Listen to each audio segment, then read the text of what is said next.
Welcome to Max Afterburner. My friend, glad you're here. My name's Ryan. I'm a former F-15E combat fighter pilot, F-16 Thunderbird pilot.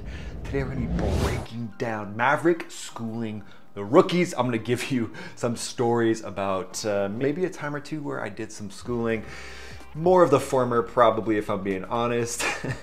I'm glad you guys are here. Before we get going, if you would, just dominate that like button for me. Maybe even subscribe. Every time you like and subscribe, a rookie schools Maverick.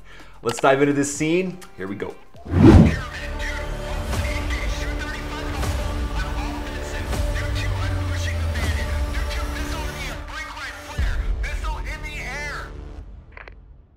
morning, aviators. This is your captain speaking.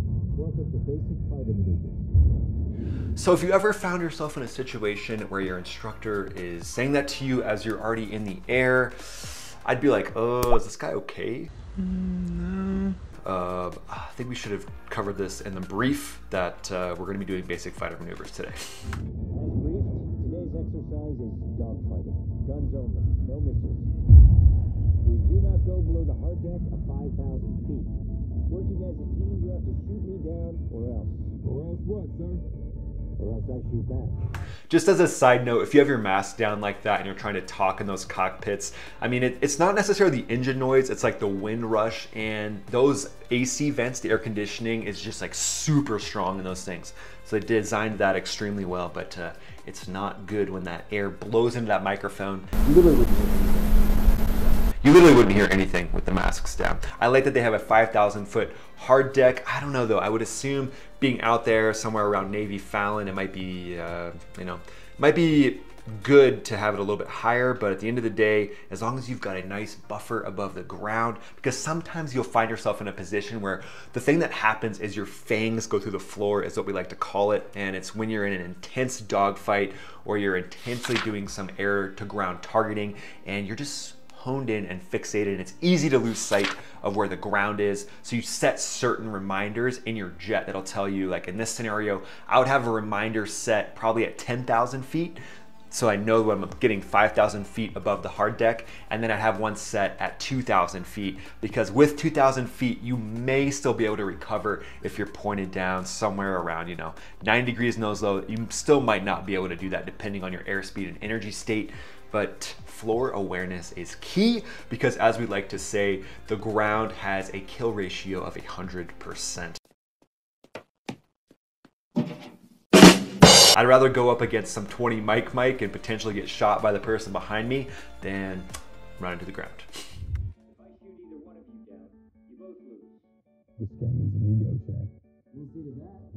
So what's say you put some skin in the game? What do you have in mind?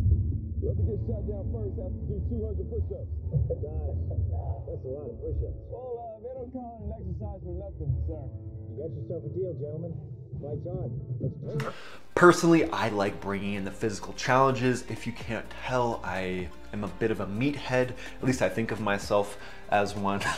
So I think bringing in some physical challenges and being an athlete is huge. And as a fighter pilot, that's your mindset. Your mindset is, I'm an athlete, I'm gonna make it happen. So the fact that they're bringing that into the movie, it's pretty realistic. Some of the best fighter pilots I know are the kind of guys and gals, you could launch a football, like 40, 50 yards, and they would dive and make the catch. Because they're just athletes, baby. Nothing on the radar up ahead.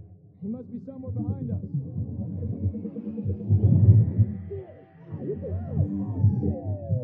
So something like this could definitely happen. I remember doing some of the exercises that I was doing for red flag and green flag out at Nellis Air Force Base, and a lot of times you'll use terrain masking to kind of hide your jet and then try to surprise the good guys when you're acting as red air, which is like the adversary force.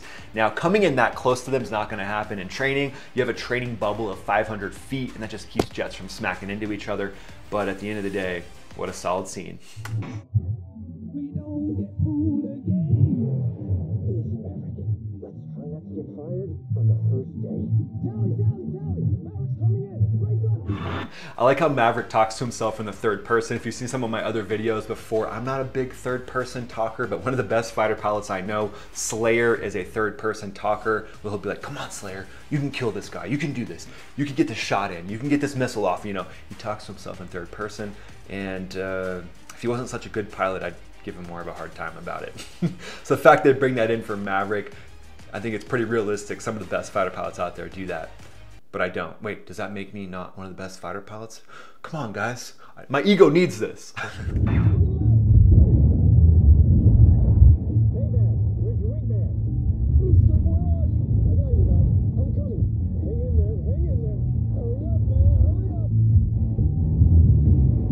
So in air combat maneuvers, you would never want to be in a position where you're like, where is my wingman? No, not again, not this year. You're going as my wingman. Flight suit up. That's gonna be a bad day. Even having to make that comment, you're gonna be like, bro, I shouldn't have to say anything. I should know where you're at. You can use some of the situational displays that you have, but a lot of the communication that we use in air combat maneuvers is what you would use to find out where your wingman is. And at the beginning of this, they said dogfighting, but if it's 2 versus 1, 2 good guys versus 1 bad guys, it's actually called ACM, air combat maneuvers. And there's roles that you play in that, and it's called the engaged and supporting fighter. If you're the engaged fighter, you're the one who's kind of in a dogfight. And then if you're the supporting fighter, you're the one who's kind of overwatch, watching the whole thing take place, and potentially you're the one who's gonna get the shot in if your wingman gets deconflicted from that threat and you have a better shot. So ACM is what they're doing.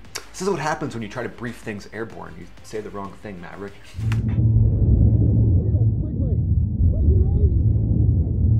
Rooster just saved your life, fellas, but it's gonna cost him. Not this time, old man.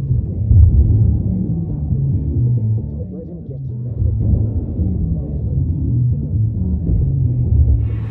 So right there, Maverick's basically following Rooster through a split S, which definitely happens in dogfights. I saw that a lot in the F-15E. It's just kind of a cool move to do, and it does give you some separation and gets you out of that weapons engagement zone for the time being. What Maverick does there, from what I could tell, is he does drive to that point in space where Rooster did that split S, and he just does a split S after him. So in dogfights, you kind of mimic what the bandit does, and you kind of fly their exact flight path, and that preserves turning room, because if you were pointing at the bandit the entire time, you're eventually going to fly past them, and then they're going to become offensive.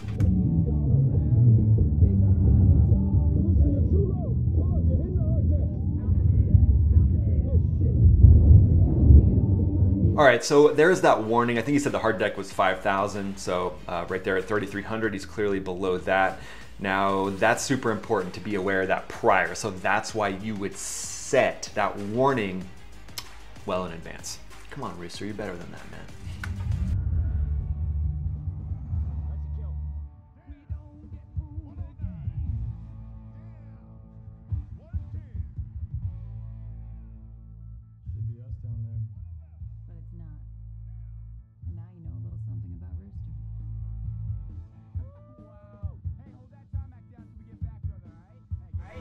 You know that he sucks at push-ups? Whoa! Hey! I mean, everybody's gonna get shot down every now and then in some dogfights. I just think it's hilarious that they're out there doing these push-ups on the flight line. Most likely they'd be turning those jets, the maintainers would be like, hey bro, like we need some space to actually fix these things that you just broke, so go do your push-ups somewhere else. Go do them on the volleyball area. There's definitely a volleyball area right by the flight line, I'm pretty sure.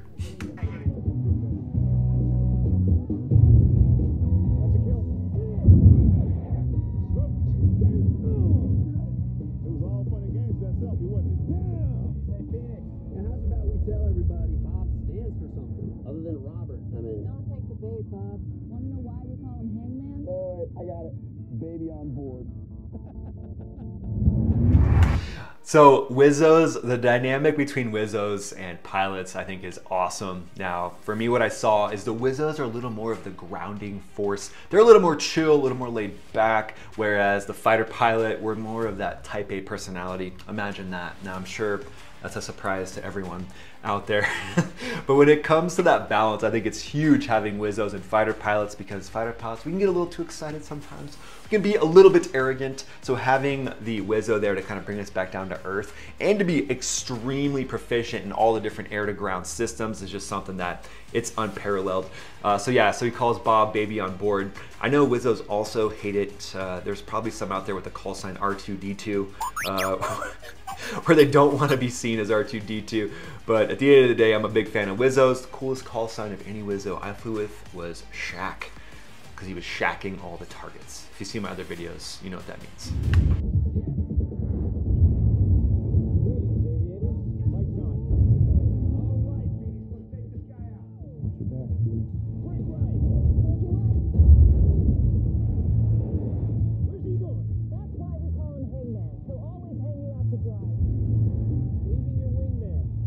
Strategy I haven't seen in a while. He called you a man, Phoenix. You gonna take that? So long as he doesn't call you a man. Talk to me, Bob. Where's Maverick? Jesus, his nose is already coming around. Get off me, Hangman. For all you folks at home, this is how you bury a fossil. All right, Hangman. Time to teach you a lesson. You're out, Phoenix. Son of a bitch. Let's go, man. Let's see what you got. Come get me. He will be gone. Hangman's coming. Yeah, you're good. I'll give you that. I think it's pretty realistic too how Maverick's just slaying everybody. I mean, he's killing everyone. There was a fighter pilot that I flew a lot with. His call sign was Plague, and the guy was just super gifted when it came to air combat maneuvers and dogfighting, and I don't think any of us young bucks ever shot him down at once. So there's some people out there that just have that gift where they can maneuver that jet in a way that's a thing of beauty, and you're always kind of striving to get to that point. So the fact that Maverick is doing that, unfortunately, it's realistic, and I may have been schooled a lot in the same way by Plague. Yeah, it happens. Phoenix, I can't see him. How close am I? Phoenix! I'm dead, dickhead. See you in the afterlife, Bagman. All right, so making the excuse of the sun is in your eye and asking someone who's dead. I'm gonna pretend you didn't say that. Yeah, I could see making that if you're flying Cessna 172s. But at this point, bro, you're flying an F-18. You can't use the sun as an excuse. I can't see him, you know. You gotta maneuver, you gotta just grin and bear it, you know. You're gonna have to maybe look at the sun. Sorry to tell you, man. You're going 600 miles an hour in a $60 million jet. Yeah, come on, bro. You're better than that. Where is he? That's a kill.